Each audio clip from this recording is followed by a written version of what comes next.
el otro día que no es lo mismo cuando una mujer está embarazada que le digan el parto va a ser doloroso, va a ser difícil, va a tener contracciones, vas a gritar y van a pasar muchas cosas, pero tiene que pasar por el parto, ¿verdad? El problema es que cuando pasas el parto, entonces dice, esto no me lo dijeron.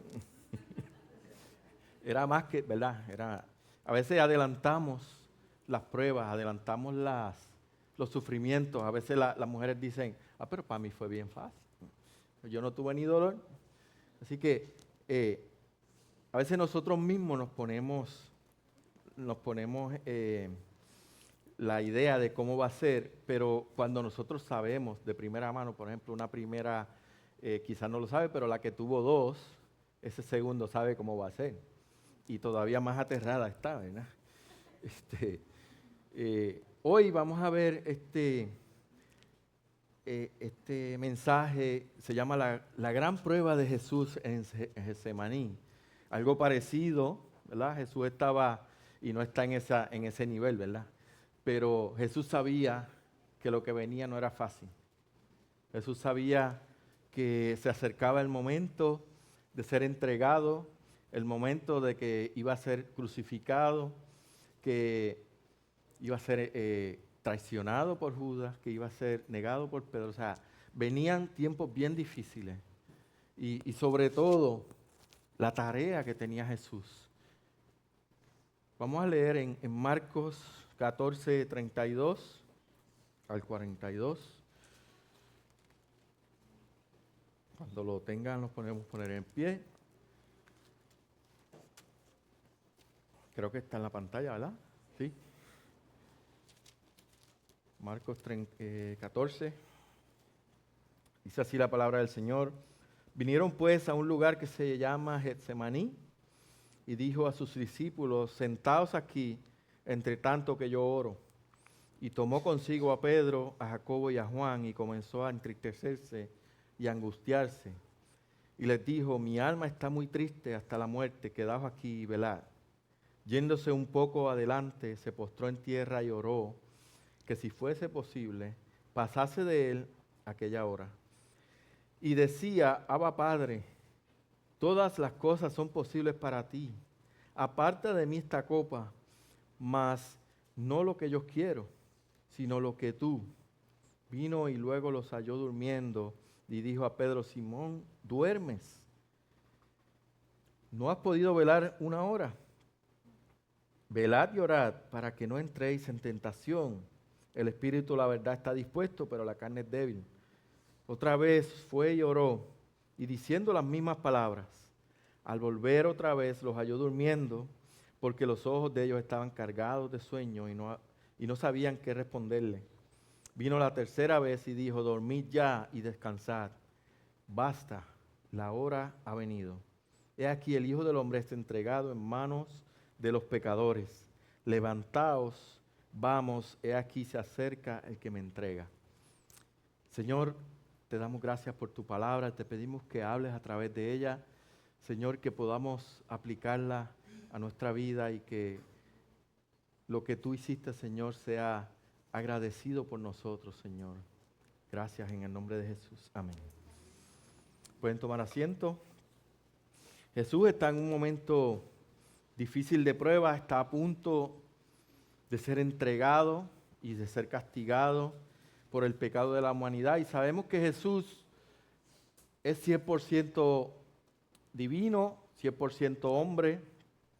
Tiene dos naturalezas que funcionan perfecta e independientemente una de la otra. No queremos pensar que su humanidad disminuyó su divinidad, ni que su divinidad potencializó las capacidades humanas de Jesús, ¿verdad? Porque Jesús seguía siendo hombre, seguía siendo divino, ¿verdad? No era un hombre con superpoderes tampoco. Era tan divino como el Padre y el Espíritu Santo, pero tan humano como tú y como yo. Lo único que sin pecado.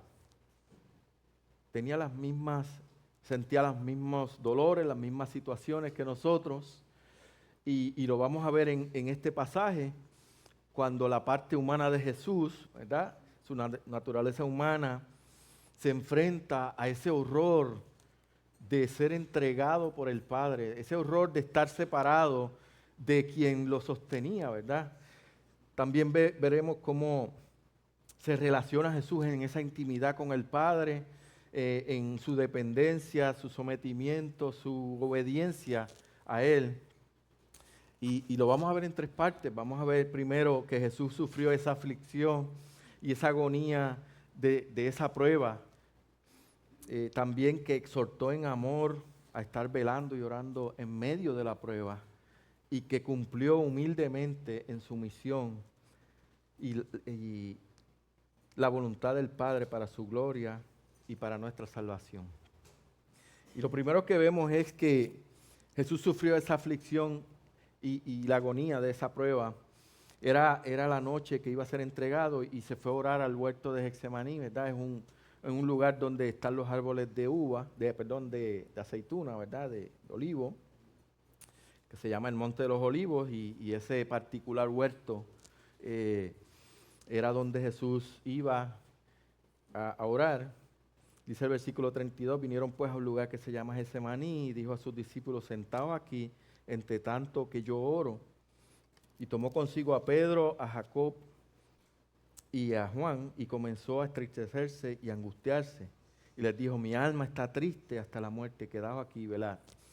Reconociendo lo que venía, ¿verdad? Jesús sabía lo que venía, se llevó a sus discípulos con él a orar en un momento de mucha tensión, de mucha expectativa de lo que iba a pasar. Y a los primeros, ¿verdad? Esos primeros 8 le dijo, quédense aquí en la entrada y oren, pero se llevó 3. Y recordamos que Judas venía después con los soldados, más tarde. Pero se llevó a Pedro, a Jacobo y a Juan con él, que eran sus más íntimos discípulos, ¿verdad? Con quien más compartía. Y se fueron más adentro al huerto. Y no podemos decir que el Señor estaba buscando apoyo en ellos, sino que siempre, por eso Jesús los llamaba discípulos, porque los estaba discipulando, ¿verdad? Siempre todas las cosas que hacía Jesús era con el fin de que ellos aprendieran, con el fin de que ellos se desarrollaran, que aprendieran de Él lo que tenían que hacer. Así que más que buscar apoyo o compañía, Jesús quería mostrar su dolor, mostrar su aflicción, su fragilidad humana, para que aprendieran qué había que hacer. Orar ante esa fragilidad y esa tentación que podía venir por la fragilidad humana, que ellos también iban a enfrentar luego. Y más tarde eso les ayudaría a ayudar a otros, a instruir a otros de este tema. Jesús llegó a ese lugar y se quebrantó emocionalmente. Dice que se entristeció, que se angustió, que él sabía que más tarde Judas iba a llegar con los soldados, con el Sanedrín, con los que lo condenaban, que Pilato lo iba a condenar, que la gente lo iba a acusar, que lo iba a rechazar, lo iba a ridiculizar, que iba a preferir a Barrabás que a él. Además que iba a ser maltratado y crucificado por los soldados. Pero lo más que le atemorizaba a él era ser abandonado por Dios.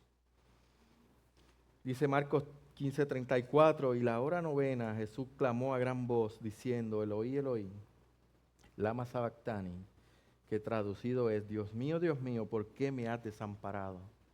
Ese momento cuando Dios iba a dejar que todo el peso de su ira, de todo el peso del pecado que nosotros cometimos, cayera sobre Él. Iba a ser el portador del pecado, de la ira divina. Sería molido por nuestros pecados, como dice Isaías.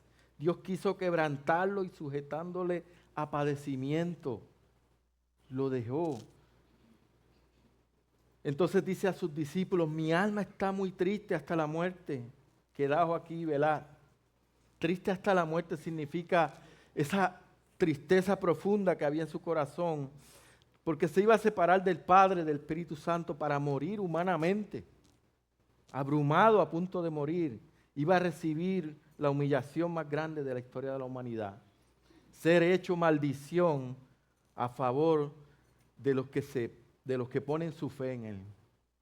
A favor de aquellos escogidos de Dios. En su dolor y angustia se aparta para orar al Padre y su cuerpo estaba en peligro de colapsar. Esa abrumadora tristeza que tenía, cuando tenemos eso, ustedes saben que cuando estamos a punto de recibir una noticia o que estamos en una expectativa, el cuerpo como que se empieza a descomponer, ¿verdad? Empieza a colapsar, empezamos a dejar de tener fuerza. Pues así estaba el Señor hasta el punto de la muerte, dice. Fue tan fuerte esa angustia que tuvo que venir un ángel. Dice en Lucas 22, 43, y se le apareció un ángel del cielo para fortalecerle. Así que Dios no lo dejó solo en esa angustia. Y estando en agonía, oraba más intensamente. Y era su sudor como grandes gotas de sangre que caían hasta la tierra. Estaba muy abrumado el Señor con lo que venía. Y en lo profundo de esa agonía oraba con mucho fervor. Y después que vino ese ángel, dice que sus capilares, digo, no lo dice, pero sabemos, ¿verdad? Que era tanta la agonía que tenía el Señor que sus capilares se reventaban. Y sudaba profusamente y se mezclaba con sangre. Era un momento de enfrentarse a algo que nadie se había enfrentado jamás. Ni nadie lo iba a hacer más nunca, ¿verdad? Por eso hace esta profunda súplica al Padre. En el versículo 35, yéndose un poco adelante, se postró en tierra y oró que si fuese posible, pasase de él aquella hora. Si fuese posible, pasase de él aquella hora. Y decía, Abba, Padre, todas las cosas son posibles para ti, y aparta de mí esta copa, mas no lo que yo quiero, sino lo que tú. Jesús derrama su corazón ante Dios, reconociendo el peso de la aflicción, el dolor que Jesús estaba sintiendo. Sabemos la lucha sobrenatural que había en él. Se apartó un poco más de sus 3 discípulos para orar en su agonía. Y era un momento que ya Dios lo iba a dejar solo en esa misión, que no lo iba a sostener, que no lo iba a proteger, a acompañar. Él tenía que morir, él tenía que pasar por esa prueba. Ese es el momento que desespera, que la angustia consume su paz, que Jesús ora al Padre y fue ahí donde fue tentado a pasar esa responsabilidad. Una tentación que nos va a llegar a nosotros cuando nos enfrentemos a problemas que sabemos que no podemos resolver, a problemas que nosotros decimos esto no tiene solución. Cuando somos tentados a decir quizás Dios se olvidó de mí, quizás Dios no quiere que yo me salve. Vemos la humanidad de Jesús para que veamos nuestra propia humanidad, nuestra propia debilidad. Y le dice al Padre, si es posible, pasa de mí esta copa. Era el terror que le tenía a lo que venía. Si es posible, pasa de mí esta copa. Él sabía que la copa de ira del Padre se derrama sobre él. Y que eso no es fácil. Cargar con todos los pecados del mundo, y saben que la paga del pecado es muerte, y la ira de Dios está contra el pecado, y para que el pecado fuera quitado, tenía que alguien pagar por él. Fue una batalla, y ora al Padre pidiéndole tiernamente, si hay otro medio, si hay otra forma, por favor, quítame esta responsabilidad, quítame este peso. Jesús apela a la soberanía, a la omnipotencia de Dios y le dice, todas las cosas son posibles para ti. Todas las cosas son posibles para ti. Pero a veces nosotros tenemos que pasar por cosas. No siempre el Señor quiere que las cosas sean quitadas. A veces tenemos que pasar por enfermedades. A veces tenemos que pasar por tropiezos para nosotros entender en quién está puesta nuestra mira, en quién está puesta nuestra esperanza. Jesús sabía que Dios había establecido un plan redentor y que nada ni nadie iba en contra de esa voluntad de Dios, porque Él mismo estuvo ahí cuando se hizo. Él sabe la voluntad, el carácter y el propósito de la Trinidad, porque Él es parte de la Trinidad. Entonces, Jesús solo le pide al Padre que si hubiera la más mínima posibilidad de hacer esto de otra forma, te pido que lo hagas.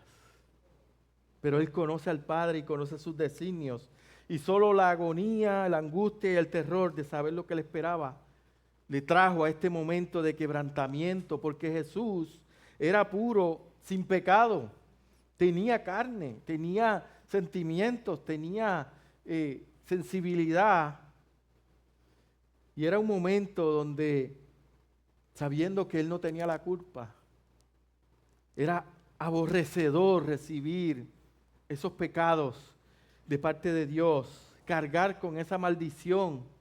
Ahora iba a recibir todo ese castigo, molido como culpable, como aquel vil pecador, pero siendo inocente. Claro que no era algo bonito, claro que no era algo bueno, era vergonzoso, era abominable, pero Jesús era totalmente sumiso a la voluntad del Padre. Y esto es algo que tenemos que aprender, porque aunque lo que venga sea difícil, si estamos confiando y nuestra esperanza está en Él, pues podemos esperar en Él, podemos escondernos en Él, como hemos cantado. Jesús pedía que si hubiera una posibilidad de pasar esa copa, entonces lo hiciera, pero no era reflejo de que se estaba negando o que estaba arrepintiéndose de ser Él el Cordero escogido para hacer ese trabajo. Era que esa copa representaba la ira del Padre, la ira de Dios sobre el pecado del hombre. Dice en el Salmo 75:8, el cáliz está en la mano de Jehová y lo beberán todos los impíos de la tierra.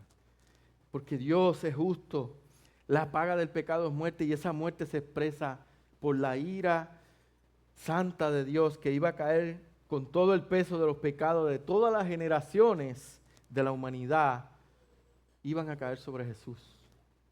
Jesús iba a recibir tu culpa. Jesús iba a recibir mi culpa, de todos los pecadores de la iglesia, de la historia. No era su pecado, no era su culpa, no era capaz de pecar, pero recibió todo el castigo para liberarte, para salvarte, para justificarte ante Dios. Cada desobediencia, cada pecado, cada maldad que hicimos y hacemos, iba a caer sobre Él. Y sufriría en un solo acto todo el castigo de Dios.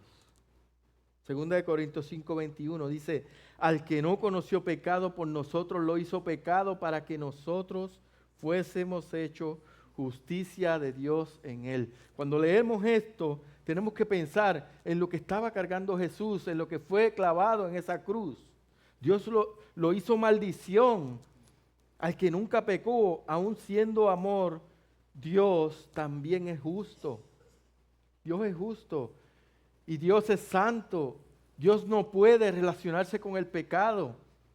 Por lo tanto, Jesús tenía que morir. Jesús con gemidos pidió al Padre, si es posible, pasa esta copa.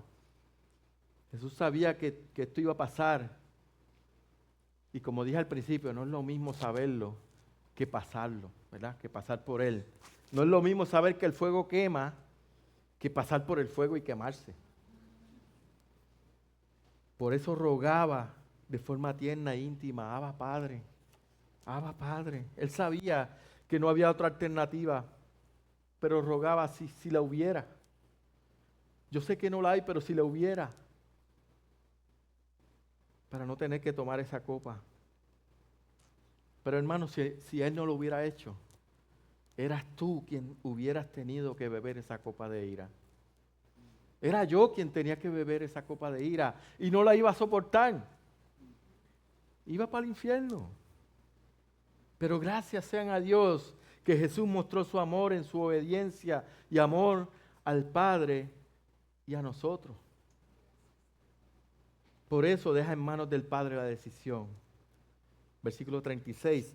Mas no lo que yo quiero, sino lo que tú. Fíjense la sumisión de Jesús al Padre. Él sabía lo esencial que era su muerte en la cruz para la redención que Dios había diseñado. Jesús se rindió por completo al Padre como si dijera, estoy en tus manos, lo que tú decidas, eso yo voy a hacer. Filipenses 2:8 dice, y estando en la condición de hombre se humilló a sí mismo, haciéndose obediente hasta la muerte y muerte de cruz. Estando en la condición de hombre, de esto es lo que estamos hablando. Él estaba sufriendo, como tú y yo sufrimos, esta humillación, pero él no tenía pecado. Ahora él entendía lo que era ser humillado por el pecado, pero fue obediente hasta la muerte y se fue hasta la cruz. Hermano, Jesús tomó tu lugar en esa cruz. Tomó la copa de la ira que tenía tu nombre. Te sustituyó en esa cruz y lo hizo por amor, haciéndose obediente hasta la muerte. Y por la gracia de Dios, esa muerte no pudo retenerlo. No fue librado de la muerte por el Padre, sino que fue librado del poder de la muerte, resucitándolo al tercer día. Él tenía que morir, pero no se iba a quedar en esa tumba. Fue resucitado al tercer día y tenía que morir y pagar esa ira de Dios. Y su voluntad y la del Padre era salvar a los elegidos de la condenación eterna, de esa ira que solo fue aplacada por ese sacrificio de Jesús. Esto tenía que pasar así, para que hoy pudiéramos predicar esperanza, para que hoy pudiéramos decirle a la gente, en Jesús hay salvación, hay esperanza de vida eterna, tus pecados pueden ser perdonados, Dios va a tener un lugar para ti en el cielo si aceptas a Jesús. Oramos para que podamos alinearnos y someternos a la voluntad del Señor, como lo hizo Jesús. Que podamos aceptar los designios de Dios a través de Él. Aunque no querramos pasar por algo doloroso, Él sabe que si es necesario pasar, Él estará con nosotros. Y así como envió un ángel a fortalecer a Jesús, nos enviará a nosotros para fortalecernos también. Podemos orar para evitar que pasemos por prueba. Podemos orar para que no pasen cosas, para que no pasemos dolor, pero nuestra oración siempre debe ser que se haga tu voluntad. Que se haga tu voluntad y no la mía. Jesús sufrió la aflicción y la agonía de su prueba sometiéndose a la voluntad del Padre en oración y aceptando su voluntad. Lo segundo que vemos es que Jesús exhortó en amor a estar velando y orando en medio de la prueba. Recuerden que Él dejó a sus discípulos orando y la tristeza y la agonía que tenía el Señor no desvió su ministerio. Él estaba discipulando unos hombres que iban a llevar su ministerio a todas las naciones. Porque el Señor siempre está pendiente de los suyos y esa era su misión. Vino a buscar y a salvar lo que se había perdido. Él vino por nosotros para salvarnos, para justificarnos y para darnos esperanza. Y la promesa de llevarnos al Padre junto con Él. Eso no había cambiado. Por eso, aún en su angustia, aún sabiendo lo que venía, viene a sus discípulos. Regresa a donde estaban los tres que dejó orando y los encontró durmiendo. Vino luego y los halló durmiendo y dijo a Pedro, Simón, ¿duermes? ¿No has podido velar una hora? Y en Lucas 22:45 es paralelo a este pasaje. Dice, cuando se levantó de la oración y vino a sus discípulos, los halló durmiendo a causa de la tristeza. Lucas nos da un poco más de información, dice que es a causa de la tristeza. Así que estaban abrumados por lo que estaban sintiendo, por la angustia de saber que Jesús ya no estaría con ellos, de que ya ese reino que ellos esperaban terrenal no iba a surgir, de que no iban a tener un rey acá en la tierra, que no iban a tener un maestro que los iba a dirigir, que no iban a tener a nadie que los protegiera, ¿verdad? Como ellos pensarían. Aún así, el Señor con su sensibilidad humana, sabe que pasamos por situaciones como esa y viene a decirles que este no es el momento de dormir, es el momento de orar. Pero no, ahí no hace un énfasis de que Jesús vino a regañarlo, sino lo que viene a decirles es, miren, su angustia no es excusa. Yo los comprendo, pero la realidad es que tienen que orar. Tienen que orar. Jesús se los había dicho que era necesario que, para que entendieran que en momentos así tenían que esforzarse en orar, en fortalecerse su fragilidad espiritual, de que no se dejaran vencer por la angustia, por la tristeza. Nosotros aprendemos también que nuestras batallas tienen que ser luchadas en oración. No podemos estar pensando, ay bendito, ¿qué me va a pasar? No, no. Luchamos de rodillas, oramos, esperando que el Señor nos fortalezca, que el Señor nos dirija, que el Señor abra las puertas. La oración es nuestra única arma y necesitamos aprender a depender constantemente del Señor. Y miren cómo le dice en el versículo 38, y aquí es que vemos que el Señor aprovecha para enseñarles, velad y orad para que no entréis en tentación, porque el Señor sabe que la angustia, la tristeza, la desesperación nos va a llevar a tomar decisiones desesperadas que probablemente no son las que Él quiere. Y dice, para que no entréis en tentación, el espíritu a la verdad está dispuesto, pero la carne es débil. Por eso tenemos que depender totalmente de Dios para poder pelear nuestras batallas, y esa dependencia se manifiesta en nuestra vida a través de la oración. Nosotros sabemos que la voluntad de Dios es infinitamente mayor que la nuestra. ¿Y por qué no la seguimos ni la obedecemos? ¿Por qué no? La primera reacción a un problema no es orar, sino ver de dónde saco los chavos, de dónde, a quién llamo.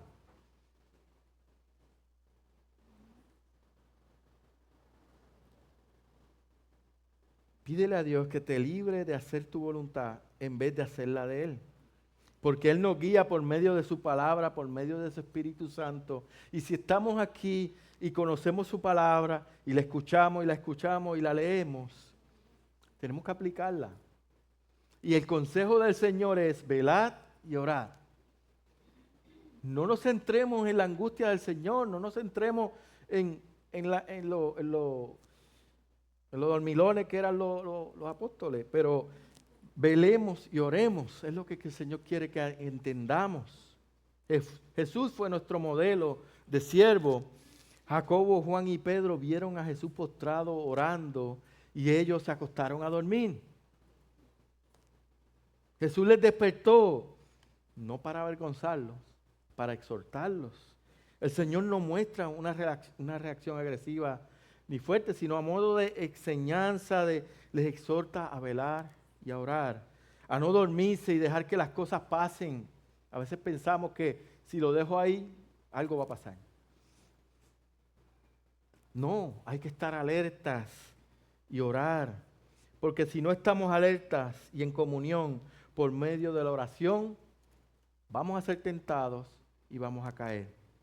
Porque la naturaleza pecaminosa que todavía está en nosotros reacciona y se rinde ante el pecado cuando no está bajo el control soberano del Señor. Y sabemos que Pedro aprendió bien la lección, porque más tarde lo escribe en 1 Pedro 5:8. Dice, sed sobrios y velad, porque vuestro adversario el diablo, como león rugiente, anda alrededor buscando a quien devorar. Después de Pedro pasar por todas aquellas vicisitudes, aprendió la lección. Y no solo la aprendió, la predicó, la exhortó a los otros. Y es que Pedro aprendió la lección y la aplicó a su vida. Hermanos, es necesario que todos los que hemos sido llamados a ser siervos del Señor estemos igualmente de vigilantes. No estamos exentos de ser atacados por la tentación y el pecado y caer, avergonzándonos y llevándonos a una imagen de fracaso ante el mundo. Es cuando la gente dice, ¿y eso que es cristiano? ¿Verdad? Y eso es lo más terrible que nos puede pasar.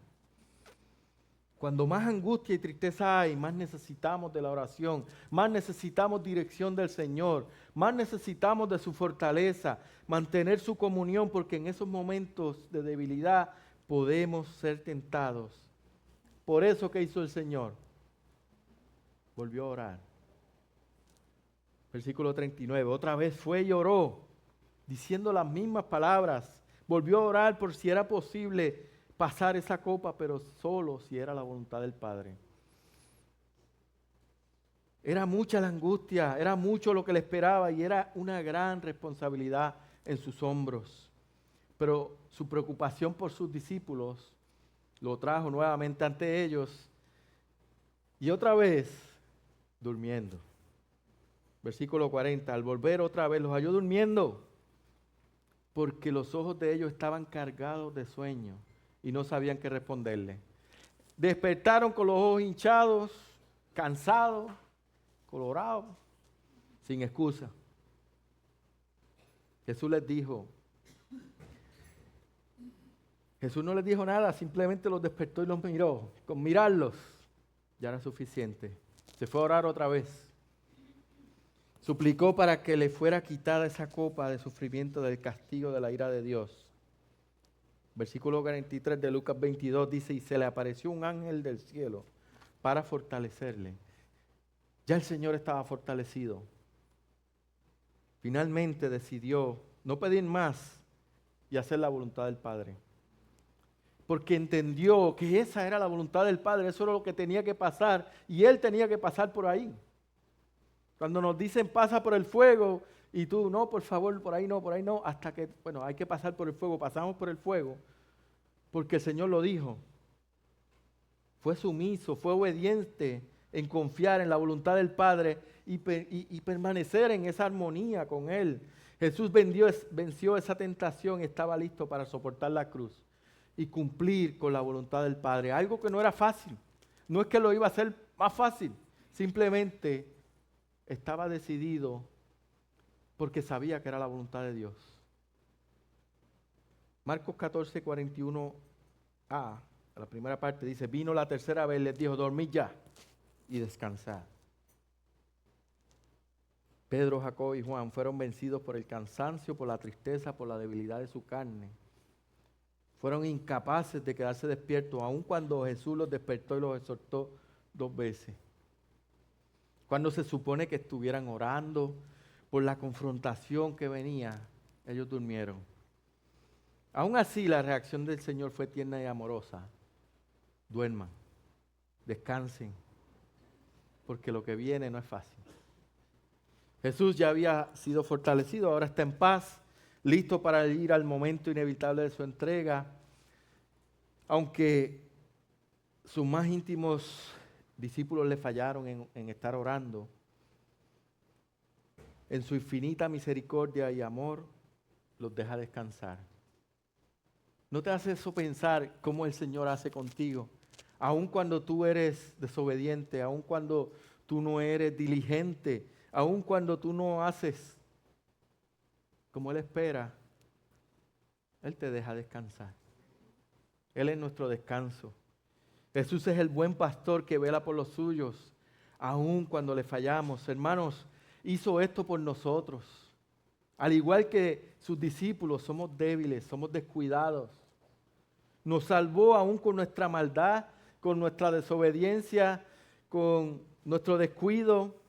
Su ejemplo y exhortación nos lleva a esforzarnos, a estar alertas. La prueba es grande. Hermanos, no es tiempo de dormir. No es tiempo de descansar, es tiempo de orar y obedecer la voluntad del Señor. Buscar la voluntad del Señor, porque los tiempos no son fáciles. Jesús sufrió la aflicción y la agonía de su prueba y nos exhortó en amor a estar velando y orando en medio de la prueba. Lo tercero que vemos en el pasaje es que Jesús cumplió humildemente y en su misión la voluntad del Padre para su gloria y nuestra salvación.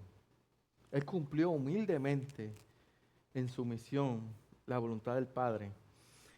En la parte final del versículo 41 de Marcos 14 dice, he aquí, el Hijo del Hombre es entregado dice, basta, la hora ha venido, he aquí el Hijo del Hombre es entregado en manos de los pecadores. Jesús dijo, basta ya, llegó el momento de terminar esta agonía y se entregó en sumisión y obediencia a la sabiduría y soberanía de la voluntad del Padre. Jesús iba a hacer lo que el Padre le pidió, entregarse en esa cruz para subir y ser crucificado, cargando todos los pecados de sus escogidos. Él era el escogido de Dios para rendirnos, para redimirnos de su ira, para salvarnos de cumplir esa misión de pagar los pecados que nosotros cometimos. Y es que solo hay un Cordero limpio y perfecto, capaz de cumplir la misión que quitaría todos los pecados del mundo. Solo Jesús, el Cordero de Dios. Juan 1:29, he aquí el Cordero de Dios que quita el pecado del mundo. Juan lo presentó, ¿verdad? Juan profetizó y lo trajo. Cristo es el único que por su naturaleza humana y divina pudo cumplir ese requisito de ser el Cordero de Dios capaz de quitar el pecado del mundo. Y Marcos 14:42 dice, levantaos, vámonos, he aquí se acerca el que me entrega. En vez de huir, Jesús fue a entregarse con los que le buscaban. Jesús fue a encontrarse con Judas y los que venían. Ahora sí, ellos estaban despiertos. Pedro, Jacobo y Juan despertaron. Sabemos que después pasaron otras cosas, pero el Señor no mostró ningún temor frente a lo que le esperaba. Un sufrimiento intenso, un sufrimiento injusto, cruel, pero ya no dudaba. Ya sabía que era la voluntad del Padre, ya sabía que Él tenía que hacer la obra que el Señor que Dios le había puesto. El Señor triunfó en Getsemaní sobre la duda y los sufrimientos y las tristezas que iba a sufrir más tarde, y se fortaleció para ir a esa cruz y ganar la victoria sobre la muerte y el pecado. Por su gracia, Dios nos dio esa victoria para ser salvos por la eternidad. Por la gracia de Dios, esa obra que hizo Jesús en la cruz fue puesta en nosotros para salvación, para no ser condenados por la eternidad, para ser perdonados. No había otra forma de librarnos del castigo eterno y del acta de decretos que había contra nosotros. Hermano, había un mamotreto así de cosas escritas en contra de nosotros. Somos culpables. Somos culpables. Pero Jesús se entregó sumisamente para hacer posible que todo aquel que cree, eso le sea perdonado, que tenga vida eterna. Y si tú no eres salvo por la sangre de Cristo, Él te sustituyó en la cruz para que tengas vida eterna. Él recibió la ira de Dios que te correspondía a ti. Él te sustituyó en esa cruz y te ofrece vida eterna que ganó por su obediencia y sacrificio a morir en esa cruz. Así que yo te digo en esta mañana, como te dice el Señor, ven a Cristo y cree en Él y serás salvo. Cree en Él y serás salvo. No hay otra forma de llegar al cielo, no hay otro profeta, no hay otra forma, no hay religión, no hay iglesia, es Cristo. Pero si ya eres salvo y has respondido a este mensaje, sabes que el Señor no nos salvó, no solamente nos salvó, sino que también es nuestro sumo sacerdote, nuestro abogado, nuestro protector, nuestro guía, que fue a hacer morada para que estemos con Él en la eternidad. No te dejes vencer por la angustia, no te dejes vencer por los problemas, por las circunstancias, por las noticias, por lo que pasa a tu alrededor. Jesús es nuestra esperanza. Jesús es nuestro protector. Amén. Examina tu corazón y pregúntate, ¿reconoces lo que el Señor hizo por ti? ¿Verdaderamente reconoces el peso que quitó de tu vida? dependes del Señor en tu día a día, buscas su consejo mediante la oración y lo obedeces. Hacer la voluntad de Dios es tu propósito. Oremos. Te damos gracias, Señor, por tu palabra. Padre, que el llamado que tú nos haces a nosotros, Señor, y a los que están aquí que no te conocen, que te miremos a ti, Señor, que seas tú nuestra única esperanza. Que si hay alguno que no te conoce y quiere recibirte, que ha recibido este llamado tuyo, Señor, que pueda responder, que pueda ir ante ti y decir, Señor, entrego todo mi vida y mis pecados a ti para que me salven. Porque ya Él lo ha hecho en la cruz. Podemos recibirle como Señor y Salvador. Si ya le hemos conocido, que podamos, Padre, presentarnos ante ti, reconocer lo que has hecho por nosotros y ponernos en dependencia total a ti, sumisión total a ti, en tu voluntad, y que podamos, Padre, día a día seguirte y servirte como tú mereces. Que seas tú, hacer tu voluntad, nuestro único propósito, Señor. Que tú seas el tesoro que esté en nuestro corazón, Señor. Te damos toda la honra y toda la gloria en el nombre de Jesús. Amén. Amén. La promesa del Señor es que estaremos con Él por la eternidad. Que Él no nos va a dejar aún en la prueba mayor que podamos pasar en este mundo. Él tuvo que pasar por la prueba de la cruz. Nosotros no. Ya con eso tenemos la mejor esperanza y podemos servirle como Él merece, rindiendo toda nuestra vida, toda nuestra adoración a Él. Yo quisiera que cantáramos, ¿verdad? Y con entendimiento, porque las promesas del Señor son fieles. El Señor nos promete que estaremos con Él por la eternidad, que vamos a cantarle a Él por fe, porque vivimos por fe, porque no lo vemos, pero sí